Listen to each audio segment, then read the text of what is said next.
Meron hong ibinuking etong si Senior Associate Justice Marvic Leonen. Ang program funds, walang limit sa Kongreso. Yan na nga ho ba sinasabi natin, nagkakabistuhan na, lumalabas na ang bantot ni Martin Romualdez. Kaya hindi na ho pwedeng sabihin nitong si Tamba na wala siyang kinalaman sa kawalangyaan sa administrasyon ni Marcos Jr. No one will spare. Basta mapapatunayan naming fake news, we will file charges against them. Ayon kay PCO Sheikh Dave Gomez. Ano? Lang yung kalbo to, oo. Ano, hindi ba gumagana? Brad, hindi ba gumagana si Anticler? Wala na ba naniniwala sa PCO?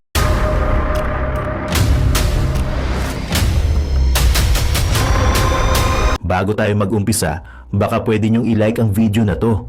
Malaking bagay ang like sa aming mga content creators. Maraming salamat po.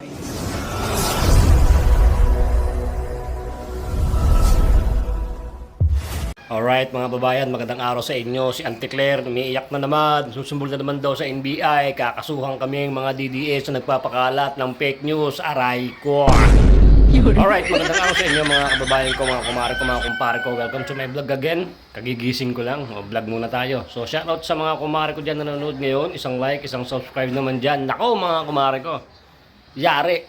Yari ka boy sardinas ka boy. Yari ang mga may mga nagpapakalat ng mga fake news na si Marcos Jr. daw ay patay na.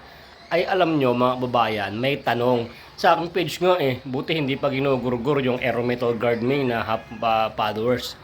Talagang pag nag-post ako doon, no, talagang binabakbakan ako ng mga demonyo, mga trolls. Grabe. Ako na yata yung page na binabakbakan talaga nila ngayon. Sa trabaho ko kasi yun, sa business ko kasi yung page na yun. Kaya madalong ko naman yung ginagamit kasi talagang pinagtutulungan ako ng mga trolls. Pag sinabing Duterte ang post mo, bakbakan ka, putang ina. Kaso talaga mga kababayan, mga tanga talaga yung mga supporters niya ni Marcos Jr. Mga bobo. May question mark doon. Sabi ko, paktay na si Marcos Jr. may question mark. Abi pinapakalat ko na daw. Na patay na si Marcos Jr. Fake news daw ako. Mga ubog talaga to, mga bobo, mga tanga, mga kababayan. Magbasa kayo, tapos hindi nyo pa napanood yung full video. Aba, binakbakan ako sa aking page. Aray ko. So ito mga babayan, ito ang ating pag-uusapan ngayon. Panoorin mamaya kay Boss PH Update yung full video. Kasi dito sa full video na to mga babayan, ay papakita yung mga numero, yung mga milyon-milyon. Siyempre, doon mga attorney na magpapaliwanag yan, manoorin nyo mamaya. Kasi dito muna, ano lang natin to, komentaryohan lang natin. Kasi ito mga babayan, si Anticler, mga babayan, ay magsusumbong na daw sa NBI, papakulong na daw yung mga nagpapakalat ng mga DDS. Is yung mga page na bakit, ang tanong nga bakit hindi na ba gumagana yung mga vlog ni Anticler? Hindi na ba kinakaya yung mga DDS? Asar na kasi sila. Oo, biruin nyo mga babae na nagsama-sama yung mga tanso vlogger. Nasasabihan kami mga fake news, mga bobo kasi itong mga tanso vlogger. May tanong kami, asan na ba si Marcos? Paktay na ba? Alam nyo, na-analyze, dito ano ba sa English yun? Analyze yun, na-analyze ko rin. Aray ko, boy sardinas, no? Na-analyze ko rin yung 2025 saka 2026 na na video ng Araw ng Kagitingan, almost parang same. Pero magaling talaga yung kanilang AI editor. Ang galing talaga nila, no? Magaling nito talagang binabayaran 'yan. Biruin mo ito mga babayan biruin mo live pero nanonood ka sa big screen o whatever. Isa pa yun tanong lang bakit kung live yung Araw ng Kagitingan, bakit nanonood sila sa parang sine? Pwede naman silang manood sa mga cellphone nila kung talagang live o whatever. Oo, talagang halos magkaparehas. Yung sa Araw ng Kagitingan, no? Yung isang Amerikano, parehas din kalbo pa rin hindi matumbuan ng buhok. Nagtatanong lang. Kasi talagang makikita nyo talaga, may nagkamali sila sa pag-edit, no? Kung talagang inedit talaga yan. Magaling talaga yung editorial nila, no? Oo, at ganun talaga. Dapat ang maganda niyan, no? Ang sa amin lang kayo mga tanso vlogger, mga bobo kayo. Puntahan niyo si Marcos Jr., mag-live kayo sa mga YouTube nyo. Kayo mismo mag-live. Oh, ito na si ano, live tayo ha, Boy Sardinas ha. Ito na si Marcos Jr. o buhay pa. Dapat ganun. Dinadali na sila na ano ni Attorney yung attorney na magaling. Talagang binabakbakan siya ngayon. Suspicious, si Attorney Suspicious. Sabi niya, kasuhan mo ako. Sabi ganoon eh. Sabi kasi ni yung PH Makabayan na ano, viral, sabi niya, Makabayan viral na tropa natin ng mga DDS. Sabi ganoon ng tropa natin ng DDS. Sir, kakasuhan ka ni Marcos Jr. o ni Anticler kung nagpapakalat ka ng mga ganyan. Sabi ba naman ni Attorney Suspicious? Oh, Marcos Jr., kasuhan mo ako. Sabi yung panos. Sabi niya, kasuhan mo daw siya eh. Kasi hindi ka nagtatrabaho Marcos Jr. eh. Di ba? Kung hindi mo na kaya talaga na magtrabaho bilang Pangulo, bumaba ka na. Ito pa ang problema mga kumare ko. Yung, kunyari, papalitan si Marcos Jr., ibang tao pa ipapalit.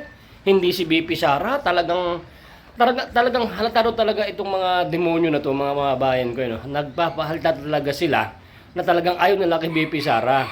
Dahil ang alam mo na, pag si BP Sara na ang umupo, sabi nga ni Atty. Suspicious, pag si BP Sara ang naging presidente, may pagkakalagyan talaga ang mga demonyo. Ito sa video na to mga babayan, ito sa video na to kasi si Tambaloslos ay namomoro na, talagang nilalabas na rin. No, dito, mayroong dito video na to na talagang si Tambaloslos ay pinapatunayan na kasama na makukulong soon dahil isa siya sa magnakaw ng mga milyon-bilyones, no? Hindi yan mabango, mabantot 'yan. Kaya nga mga babayan, lahat sila kabado na. Kita niyo si Torre, namamahinga na, 'di ba? Hindi na bumabanat, hindi na nagaano kasi ano na lang siya sa MMDA. Pero walang ligtas yan si Torre. Pati yung mga tag dito, kasama sa humuli kita Digong, lahat yan kasama yan. At wala yan ligtas. Kaya nga lahat sila kabado na. At ito pa, sabi nung anak ni Senator Marcoleta, yung mga pagpirma sa impeachment ni BP Sara ay yung ibang mga congressman ay nag-aalanganin na kasi pag pumirma sila sa impeachment ni BP Sara at si BP Sara nakaligtas at maging presidente pa rin, hindi naman nanalo yung lahat ng mga pumirma, bagsak sila. Kaya nga yung impeachment alanganin si Bongbong Marcos, si Anticler, kasi pagka itong mga pipirma, halimbawa pumirma sila, pabor sila sa impeachment, lahat ng mga yan hindi na mananalo at babalikan sila ni BP Sara. Doon sila takot mga babayan. Kaya yung pagpirma ng mga congressman ay alanganin mga babayan ko. Dahil takot na takot po sila at napakalakas pa rin at number 1 pa rin. So survey itong si BP Sara. Magmula ngayon hanggang 2028 na yan. My goodness. Sus, ngayon napakadaming mga tanga na mga namumuno. Biruin mo ba naman? Nakahubad na nagpapala. Yung naghahalo na simento. Nakahubad lang nasa eskinita, kinuli ba naman ni John Vic? Aray ko! Ibang klasin talaga para mapag-usapan. Mga bobo talaga itong mga to. Oy, kayo mga sir, kayo mga pulis nyo, kayo sumunod sa mga ganyan ng mga boss nyo. Biruin mo eskinita yan, nakahubad lang. Ha? Pati ba naman yan, ano nyo pa sa social media, o dinabas kayo ngayon. Ano sabi sa inyo, mga bobo? Tapos tatakbo pa ba ng presidente yan? Ha? Si John Vic? Aray kumeng!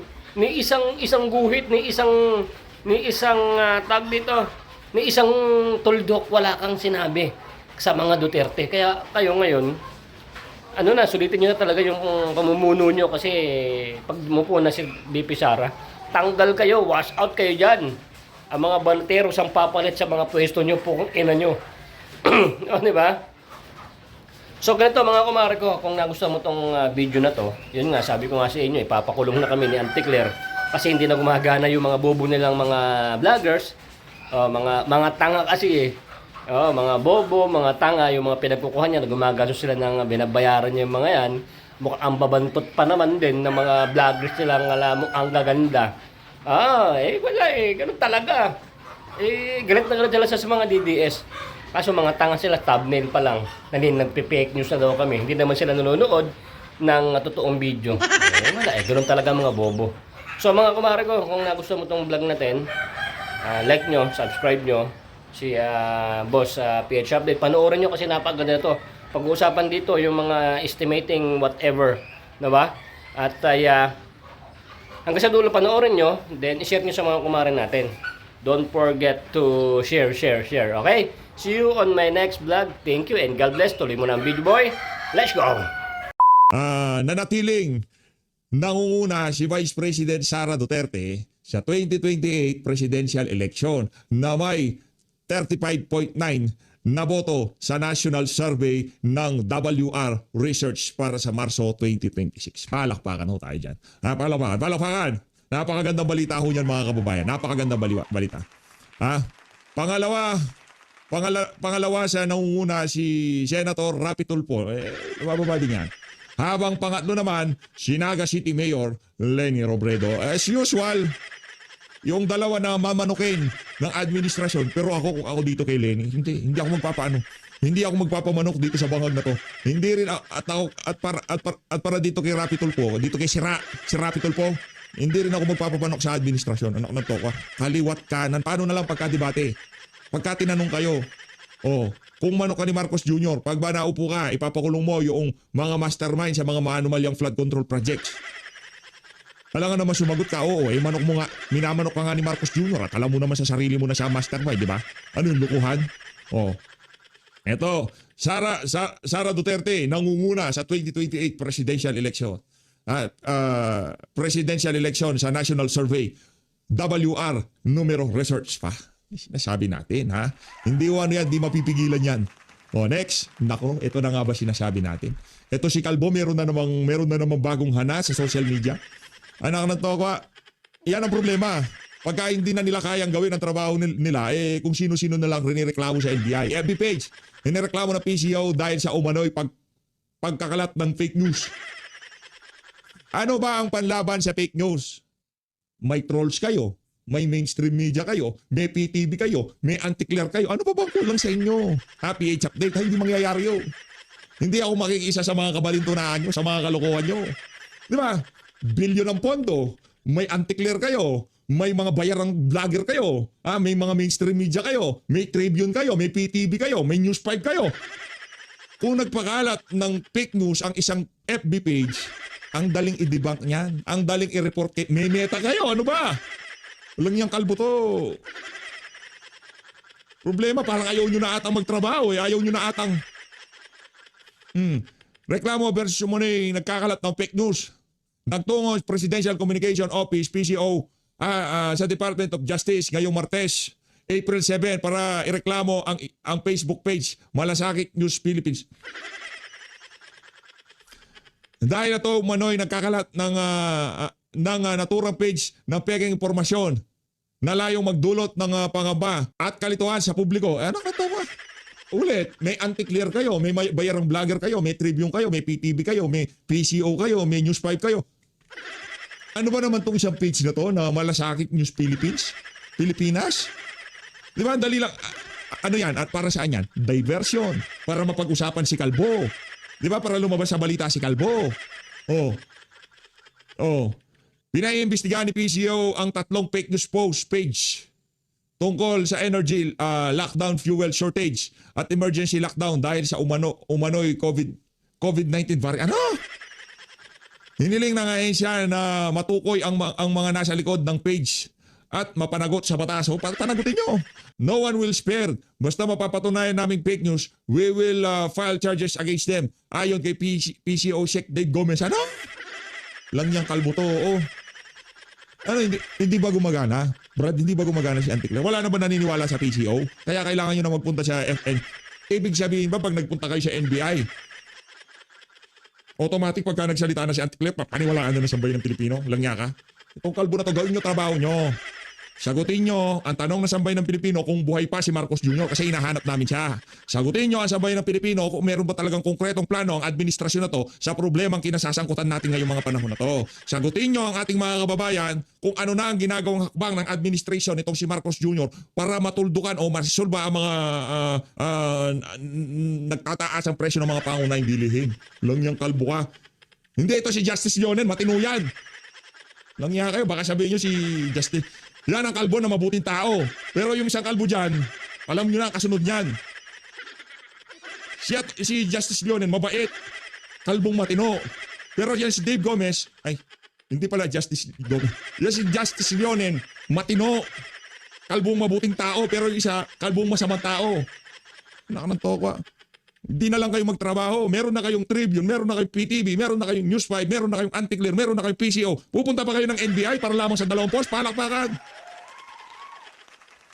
Kaya, eto, dito tayo kay Justice Leonen. Ayoko na. Ay, di pa. O, eto na naman. Nagkalat ho ngayon sa mundo ng social media itong survey na ilinabas ng numero. VP Sara, maintain lead in 2028 presidential race survey. O, eto na nga mga kababayan. Vice President Sara Duterte lead the 2028 presidential race with 36% voter preference. Up 3 points from November 2025. Naku, yari. Tumaas mo pala ng 3 puntos. According to the research survey released by WR numero. Senator Rapi Tulfo and Naga City Mayor Leni Robredo follow with 19 and 16% respectively. Other contender including Senator Bongo, Bam Aquino, Kiko Pangilinan, and Risa Ontiveros remain behind. Ano kung natawa? Paano na lang yung pagdadrama ni Risa? Na mahal ko ang Pilipino. I hate corruption. Ano na yun? Di ba? Walang humpay na pag-antiparang ginagawa niya sa social media. Puro aura ang ginawa niya. Tapos behind pa rin sila. Si Bongo talaga behind dyan. Siyempre, mga taga-suporta ni PRRD, automatic na yan. Duterte yan. Anong hindi pwede si Senator Christopher Bongo sa president?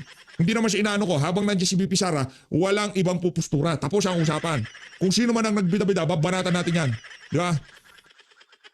Wala pwede magbida-bida. Sara Duterte ang presidente, tapos ang usapan. Hindi naman natin sinasabi meron nagbibida-bida. Kaya nga binabanatan natin itong si Risa, si Rapi Tulfo, si Naga Mayor Robredo. Yan si Senator Christopher Bongo, di tatakbo yan ng pagka-presidente. Umatras nga yan nung tumakbo ng pagka-busy itong si VP Sara, di ba? Hindi niya pinapatras itong si Senator Christopher Bongo at itong si Senator Bato. Umatras eh. Bakit? Dahil yung respeto sa mga Duterte nandoon. The poll also found that nearly 1 in 5 Filipino, 90% are undecided. Naku, marami pang undecided. 19% pa. Kung isa ka sa mga undecided, alam nyo na ho kung sino iboboto. Pagka si Rapi Tulfo kayo, anak ng tokwa, Marcos Jr. 2.0. Di ba? The survey was conducted from March 10 to March 17, 2026 with 1,455 respondents nationwide at a plus 3% margin of error and 95% confidence level. So yung margin of error pwede pa palang pwedeng maging 39% voters preference. Ang pinakamagandang balita dito, number 1 si VP Sara, tapos ang usapan. Right tayo dito kay Justice Leonen. Justice Leonen, ilang paso natin ang abogado na yan, itong si Marcos. Now, there are limits to what Congress can do with respect to the President's budget, correct? Correct. And let's read and... Yan ang naging dahilan kung bakit umalis yan si Soljan Guevara Doon sa issue ng PhilHealth, hindi ko kayang pagtanggol yan. Yung issue ng kay dating Pangulo Rodrigo Duterte, hindi ko kayang pagtanggol. Sinabi ko ng wag, pinilit nyo pa. Sinabi ko ng hindi, yan tuloy, daalaki ng problema nyo. Galit kasabay ng Pilipino. Kaya umalis si Guevara. Soljan siya, di ba? Nag-Soljan si Guevara, di ba? Parse the provisions very carefully before we go into further interpellation. So let us look at section 25, subparagraph 1. There are 2 sentences there. The first one is, Congress may not increase the appropriations recommended by the President for the operation of the government as specified in the budget. Correct? Correct. Very clear. And it says, the appropriations recommended by the President for the operation of government as specified in the budget. Correct? Correct. Now, Madam Soljan, there is another word, the same word budget, that appears in Article 7, the President. Correct? That was section 22. Where it said the President shall propose a budget of expenditures and sources of financing, correct? Correct, Your Honor. As part of the NEP, correct? Correct, Your Honor. So therefore, here it is clear that whatever is in the NEP should not be increased by Congress. Your Honor, may I... You will qualify. Yes. Because for you, the unprogrammed funds, no, first, the automatic appropriations are not part of the budget of the President, correct? That's correct, Your Honor. And the unprogrammed funds are also not part of the budget, correct? They are not part of the budget that is, Nako, tumitirik ang utak nitong si Solicitor General we believe that that is not the part of the budget where the prohibition on increasing the ceiling is applicable. Okay, I'll take that for now, under advisement. But the point is that, so if you say automatic appropriations is not part of the budget of the President, then I will ask you later to locate it in the Constitution. May I ask the Solicitor General to take the podium? Yan.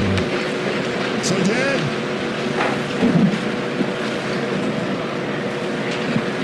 Thank you, Madam Solicitor General. I hope that you had a good lunch. I understand that the Solicitor General's office provided for their own packed lunch. Yes, Yes, but just to inform you that we provided food for everybody else, just for disclosure purposes. So the amicus and the petitioners' counsel. But we thank you for saving the court some expense. well, we did not want to assume that we will be included.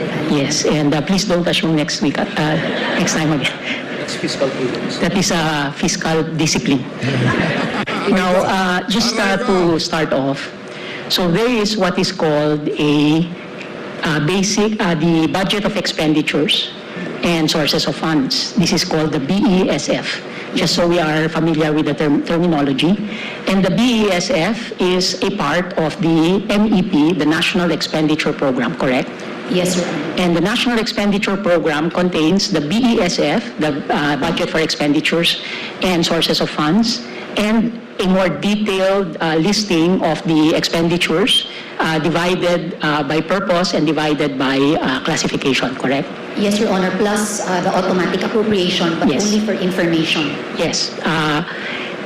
Yes, and it seems that is one of the issues that we have also for this case, that from your perspective, there are three parts. There is the program, there is the unprogrammed, and there is the automatic appropriation.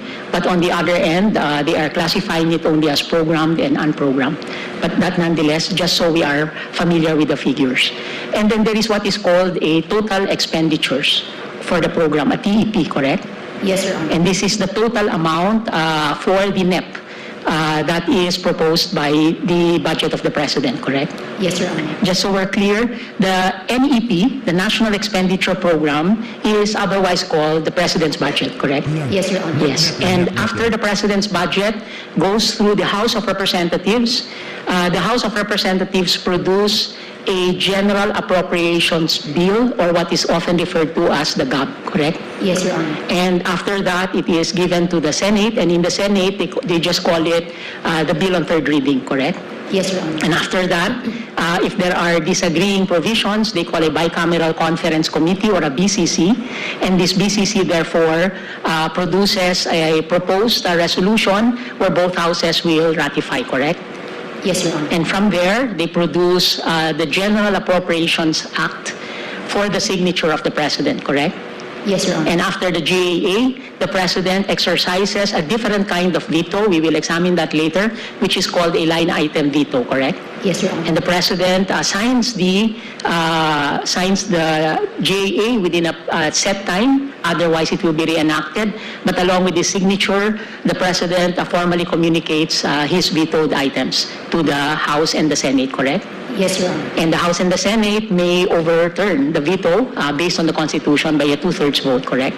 Yes, Your Honor. Yes. Now, do you recall the amount of unprogrammed funds proposed in the NEP, National Expenditure Program, magaling ho itong si Justice Leonen. Magaling. of the President in 2024 for unprogrammed? You recall the amount? Yes, Your Honor. I have it in my notes. The unprogrammed appropriation proposed by the President in the NEP for 2024 was 281. 281 281 billion. billion 908 million 056, correct? Correct, Your Honor. Yes. How much was the approved on third reading in the GAB? the General Appropriations Bill of the House in terms of unprogrammed appropriations? Your Honor, I only have what's in the GAA. It was 281,908,000,056, similar to the NEP. Okay. Would you know how much, in terms of unprogrammed appropriations, did the Senate approve before the BICAM? Again, it was 281,908,056. So as far as we are concerned, in 2024, which is the subject of the petition of Lagman et al. And Pimentel et al., the NEP was 281 billion, the GAB was 281 billion, the Senate was 281 billion, correct? Correct, Your Honor. And how much was the proposal of the BICAM when it met to conciliate disagreeing provisions? How much in unappropriated, unprogrammed appropriations? Your Honor, it is 731,448. So it was 731 billion. Okay? Yes. And just so we are clear, let's show the slide so everybody knows what we are talking about. So up there, you will see now, NEP 281, GAB 281, Senate 281, BICAM 731. Yeah. Correct? Correct. Madam Soljen? And 400 billion. per your argument, this is something that we should respect because it is an act of wisdom on the part of both houses to increase what was not debated upon from 281 to 731, meaning that there was a difference of 449.5 billion added into unprogrammed appropriations, correct? May I qualify my answer? Yes, Your yes, Honor? please, go ahead. It is a question of wisdom, because when we say an act of wisdom, it might be ambiguous as to there's already a judgment if it was wise Yes. or not. Yes. And the hope of our hope is for the court to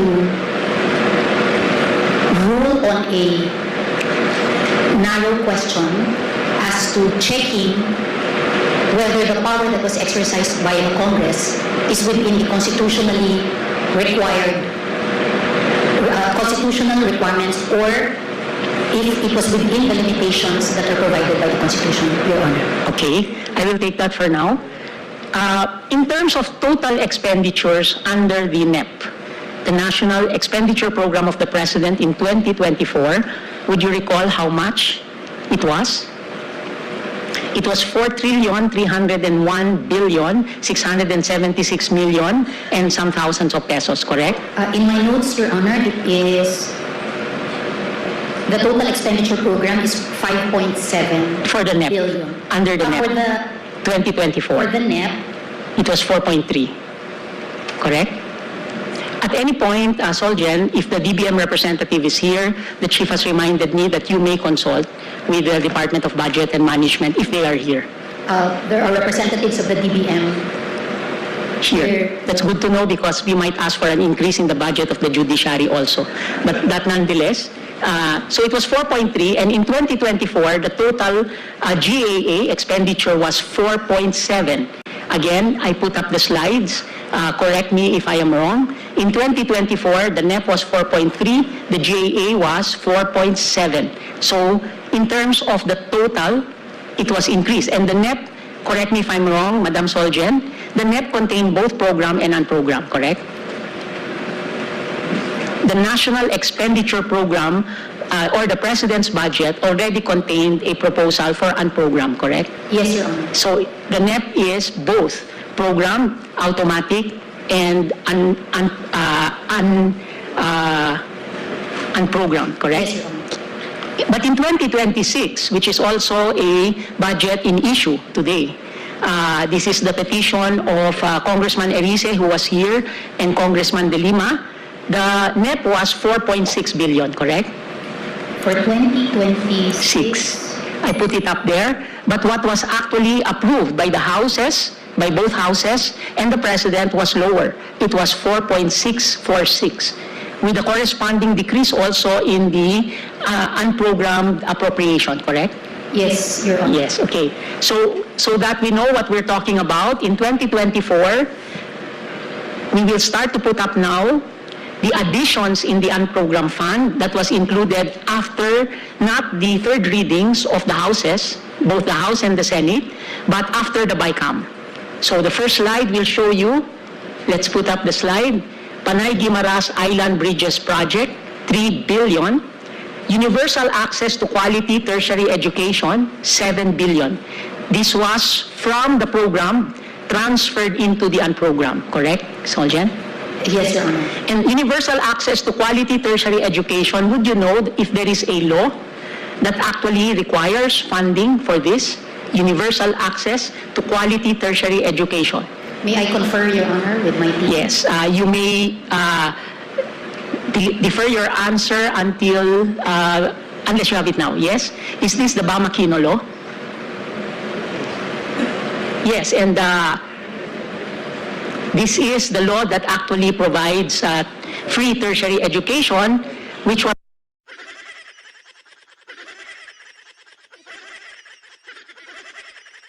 first under the President's Wala na akong sasabihin. Ito lang oh. budget program. But in 2024, it was moved to unprogrammed. And later on, of course, we will ask questions about whether this is in fact not only constitutional, but whether it was legal that it is moved from one program item to unprogrammed. Then there is number 11, a quite interesting nomenclature, priority social programs for health, social welfare and development. It says priority, but this also came from program and it was transferred to unprogrammed, correct? Yes, Your Honor. Okay. The AFP has been wanting modernization for a long time, but the revised AFP modernization program of 10 billion, is this billion? Yes, was transferred to unprogrammed funds, correct? Correct, Your Honor. Yes. Then also, payment of right of way was transferred from program to unprogrammed, amount of 3 billion, correct? Yes. Correct, Your Honor. And then pre-feasibility studies, preliminary and detailed engineering, 3 billion. Later on, we will encounter this again. And then next, public-private partnership, strategic support fund, maintenance, repair, rehabilitation of infrastructure. Number 17 is interesting. Government counterpart of foreign assisted project in the amount of 51 billion. This is different from the item on foreign assisted projects that I will show you later. This came from program. This was a definite expenditure for government counterpart for foreign assisted projects. It was moved from the program funds to the unprogrammed. Then next, for the repair, rehabilitation, and expansion of Dalawag International Airport, I can only guess who transferred this. Payment of personal benefits in number 19. Madam Soljen, you agree that 59 billion for payment of personal benefits was considered as unprogrammed from program, correct? Yes, Your Honor. Then, pension and gratuity fund. This means that the retirement fund of a lot of our government employees, and I can only guess perhaps a portion of this, some of our judiciary personnel not covered by our existing law, 40 billion, 250 also to the unprogrammed, correct? Yes, Your Honor. Then, you have the libreng sakay became unprogrammed, correct?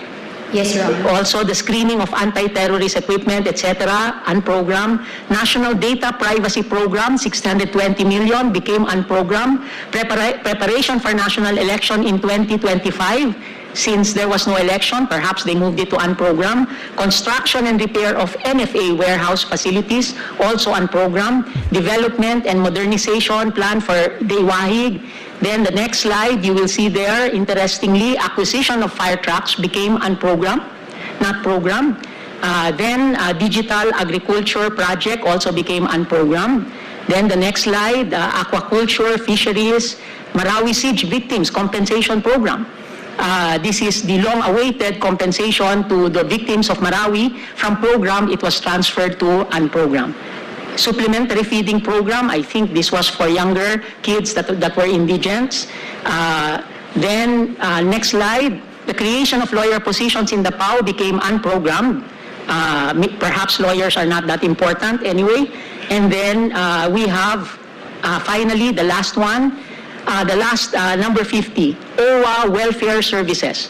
This is the office that produces support for OFWs, was also moved to the unprogrammed funds. This was in 2024. Oh, and total, at the end, there is local government support fund in the amount of 5 billion was moved from program to unprogrammed. We will ask you later what this is, what this item is all about, or perhaps some of my colleagues will be able to ask you if I cannot. And the total in terms of additions to unprogrammed was 303 billion, correct? Correct, Your Honor. But this was not all. There was an increase in the already set items for unprogrammed. And the first one was mentioned by one of our amici.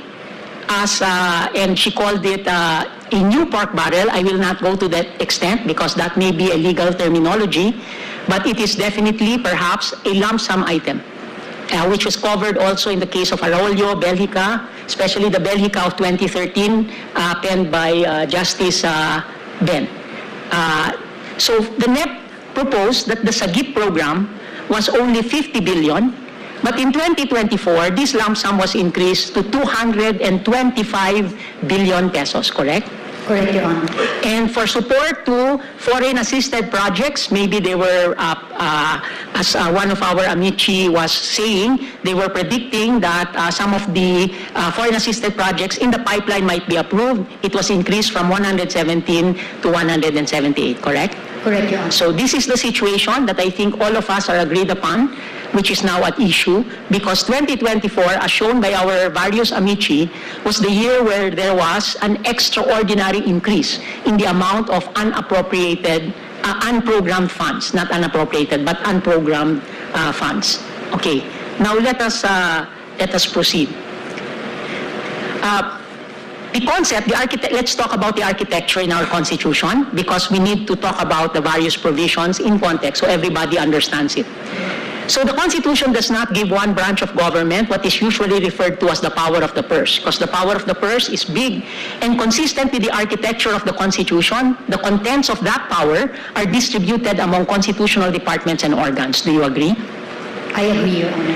And the basic idea behind separation of powers is to prevent tyranny and ultimately to increase accountability, correct? Correct, Your Honor. The separation of powers doctrine assumes that unchecked power tend towards tyranny. So liberty requires institutional restraints within government, assigning functions to distinct organs. The structure expresses a rule of law ideal, which is that governments must proceed in temporarily ordered phases: legislation, administration, adjudication, and accountability, rather than through undifferentiated sovereign will. You agree? I agree, Your Honor. And appropriation and spending funds are critical for governance. You agree? I agree, Your Honor. Appropriation and spending funds is not only because of whim, but it is part of an overall plan of the executive and hopefully with the participation of the legislative. And in our case, as presented by one of the amici, there is actually a Philippine Development Plan, correct? Correct, Your Honor. And it is from 2023 to 2028, correct? Correct, Your Honor. Yes. Just to take note, the court has an SPJI, strategic plan also, and we are implementing it with budgeting also here. So, but in a political economy where there is a deficit of equality, where there is poverty, and when therefore there is a lot of disempowerment, with most of our people being only able to govern through voting and dissent and criticism, the extent of prerogative of those in departments or constitutional organs must be clearly and adequately defined. Do you agree? I agree, Your Honor.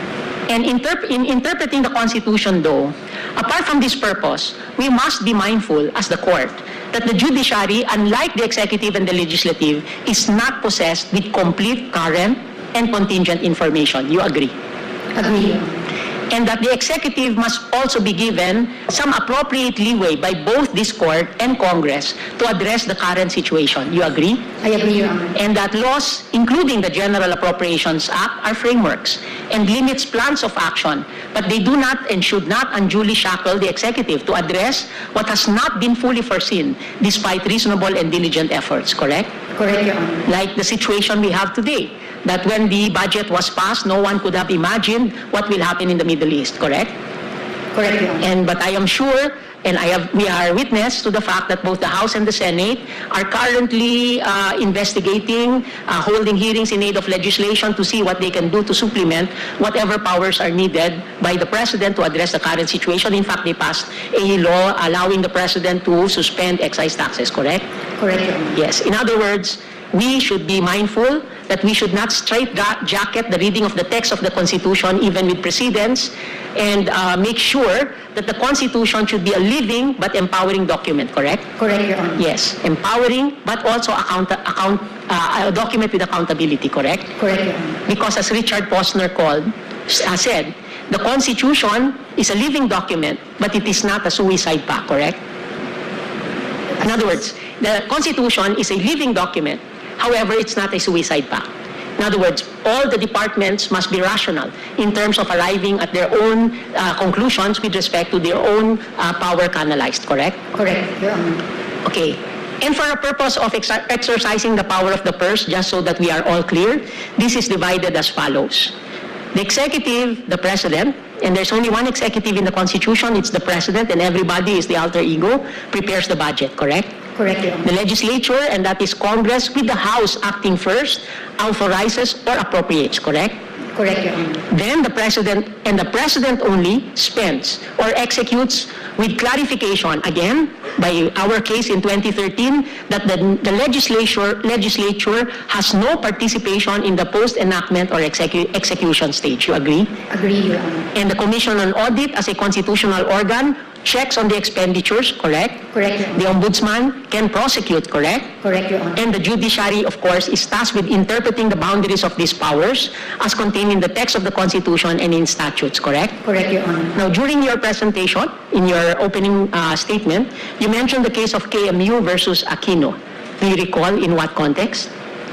The KMU versus Aquino is the ponensya that actually said that the court respects that all the organs of government can have first crack at the interpretation of the text of the Constitution, and it respects that, correct? Correct, Your Honor. But then there is also some wording in that case that says that in the final analysis, it is the duty of this court to give a final reading, correct or wrong, correct? Correct, Your Honor. Yes. Would you know how I know? You were the ponente. Yes, I was the ponente, and the case was unanimous in terms of this court. Okay, now let's look at the actual provisions in the budgetary process so that we are also clear. To look at the architecture of the Constitution, we start with the basic provision in Article 6, Section 29. So it's up there. No money shall be paid out of the Treasury except in pursuance of an appropriation made by law. You agree with me that this single provision shows the relationship between the executive and the legislature, correct? Correct, Your Honor. Yes. Is there any other money that can be spent by government that is not in the Treasury mentioned in the Constitution? No, none, Your Honor. All collections are submitted to the Treasury except for fiscally autonomous institutions like the judiciary, because there is a separate provision in the Constitution for that, correct? Correct, Your Honor. Yes. So the whole cycle includes preparation of the budget, appropriation, budget execution, and budget audit. Agree? I agree, Your Honor. The issues we now face are generally about that stage of authorization or appropriation, correct? Correct. With its impact on preparation and execution, but principally about authorization. You agree? I agree, Your Honor. So, in terms of preparation, the provision, the basic provision on the part of the executive is Article 7, Section 22, which states that the President shall submit to the Congress within 30 days as basis for the General Appropriations Bill a budget of expenditures and sources of financing, correct? Correct, Your Honor. Yes. And the budget of expenditures and sources of financing in the current interpretation, in practice, contemporary executive interpretation, and in the law as contained in the administrative code, the BESF is actually the budget of expenditures and sources of financing, correct? Correct, Your Honor. And it says including receipts from existing and proposed revenue measures, correct? Correct, Your Honor. At some point, we will see that the word including is contested by the respondents and one of the petitioners. But it's very clear here that the President only submits one budget, correct? Correct, Your Honor. Because it says a budget of expenditures and sources of financing we will relate this later to Section 25, subparagraph 1, in relation to the increases in the budget of the President, correct? Correct. Yes, and the budget contains, you agree with me, sources of financing, correct? Correct, Your Honor. Yes. Now, parenthetically, no, here. Does this provision allow deficits? In other words, is there anything in our Constitution that says that our budget must always be a balanced budget? None, Your Honor. Madam Soljan, just to be clear, what is a balanced budget? A balanced budget, Your Honor, is you have expenditures, and the expenditures will have to be supported by the sources of financing. Yes. So, would you say, so this allows for this statement, and the Constitution allows that the President actually tells Congress we are going to have a deficit, correct?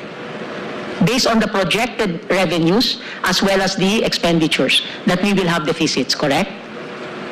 Can you repeat your question? In other words, that the Constitution allows the President to communicate to Congress through the NEP and through the budget of expenditures and sources of finance, that we are expecting to have a budgetary deficit, which means that our current income revenues coming from tax and non-tax measures will not be sufficient to cover the proposed authorization of expenses, correct? Correct, Your Honor. Yes. Sa madalit salita, pwedeng sabihin ng Pangulo sa ating Kongreso na ang kanyang budget ay kulang sa revenue, pero mas marami ang expenditures. Tama?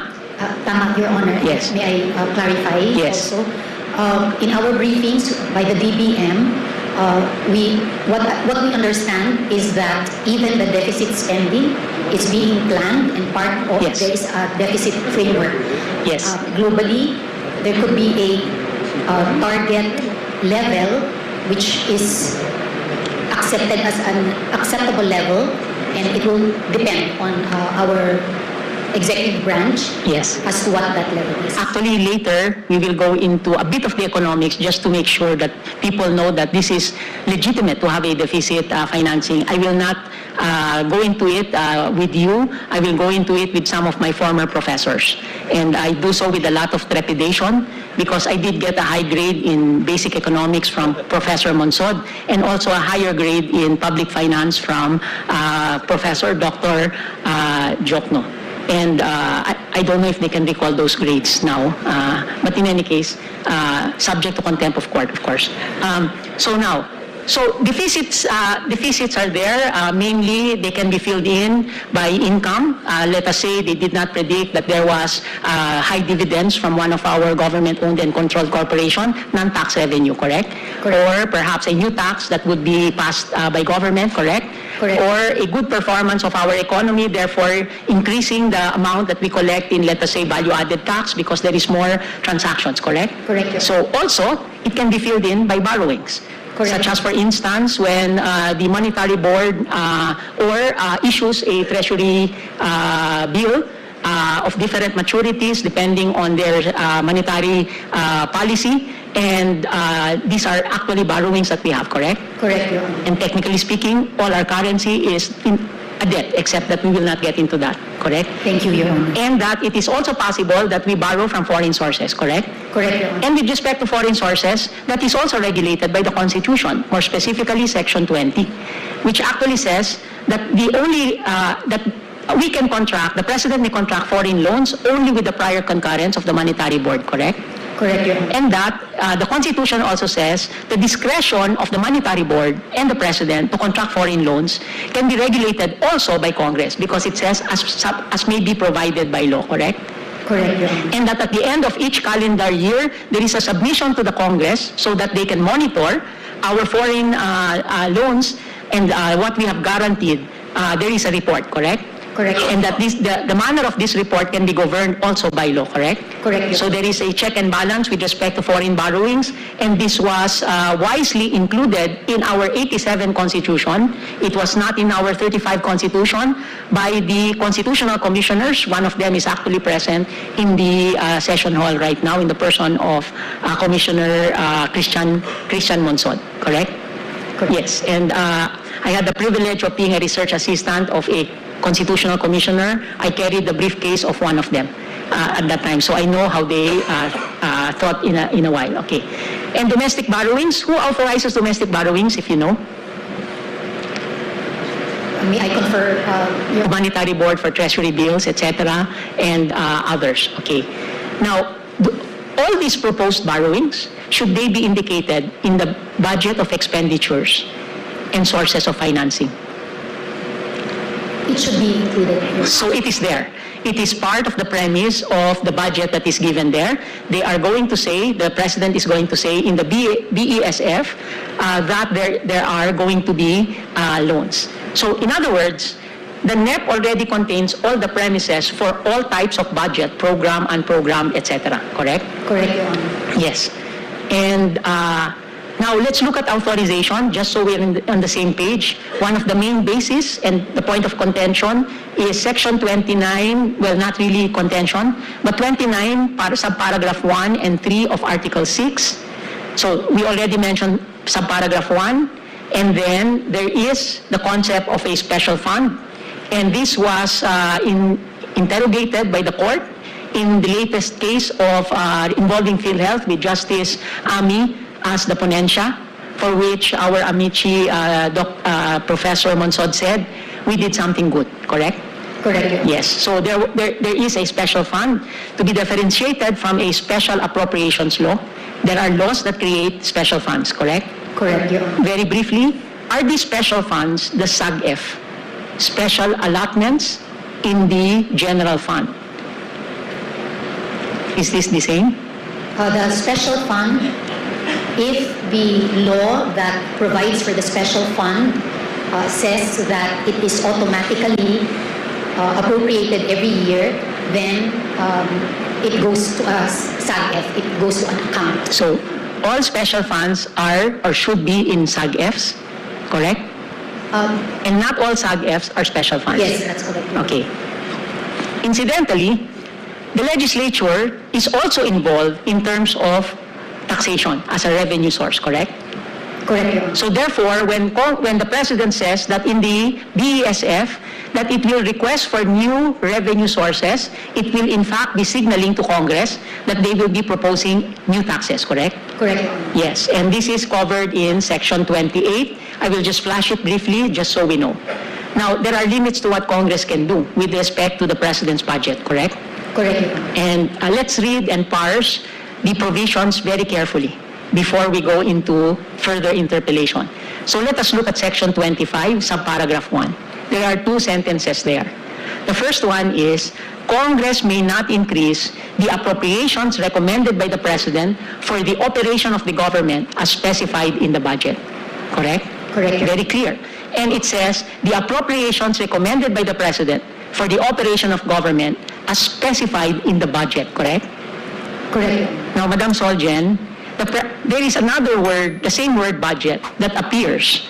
Ama naming Diyos na makapangyarihan sa lahat, salamat po sa iyong pagmamahal na hindi nagmamaliw. Sa gitna ng kaguluhan sa aming bansa, turuan niyo po kaming magtiwala sa iyong hustisya at hindi sa hustisya ng tao. Linisin niyo po ang aming mga puso at ituro niyo po ang tamang daan ng katotohanan at pag-ibig. Tulungan niyo po kaming maging ilaw sa gitna ng dilim at ipakita sa mundo na may pag-asa pa sa pangalan ng aming Panginoon Hesus. Salamat po sa pag-ibig po ninyo at salamat sa pagdinig ng aming mga panalangin at iligtas niyo po kami. Sa pangalawa po niyong pagparito at patawarin po kami sa lahat ng aming mga pagkukulang at pagkakasala sapagkat ito po ang aming samutiling sa matamis na pangalan ng aming Panginoon Hesus. Amen. Sa lumang silid, mag-isa kang tahimik. Walang kamera, palakpak ay wala na.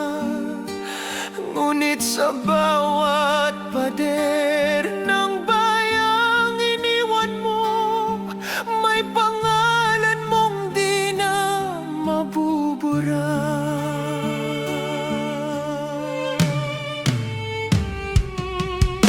Minsan kang naging balikat ng mahihina, kalaban ng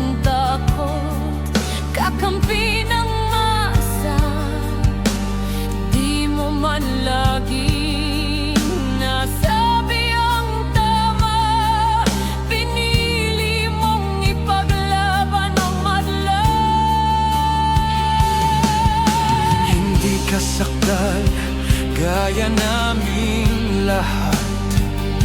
Pero tumindi ka nang walang pag-atras.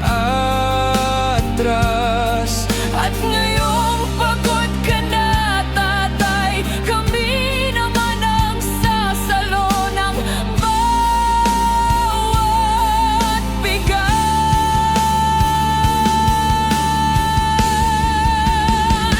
Hanggang sa dulo, ikaw ay mahal.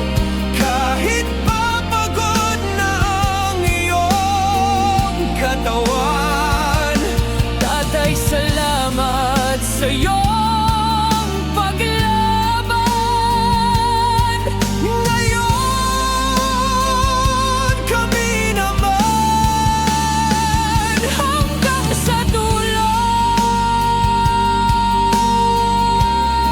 Di ka namin iiwan. Ang kwento mo'y dala ng bayan.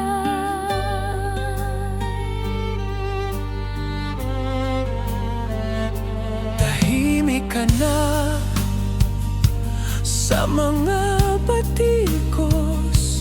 Wala nang tugon, wala nang galit.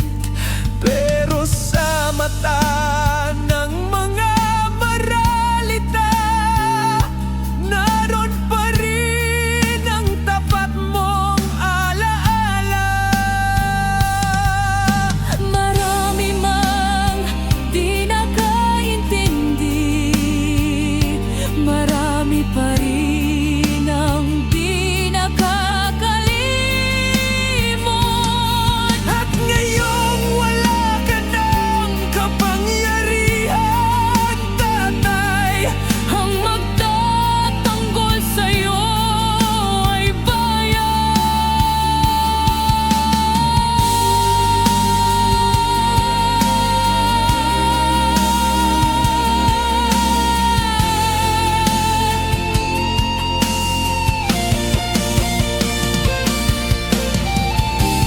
hindi ka nag-iisa kahit ngayon.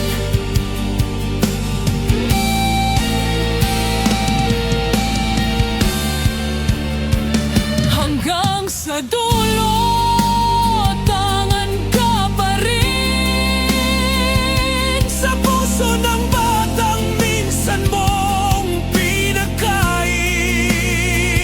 Hanggang sa dulo, di ka nag-iisa. Ang dasal ng bayan ay sa'yo pa rin. Katay, kami naman ang lalaban sa ngalan mo, sa alaala mo. Hanggang sa dulo, dalangin ka ng puso ng masa.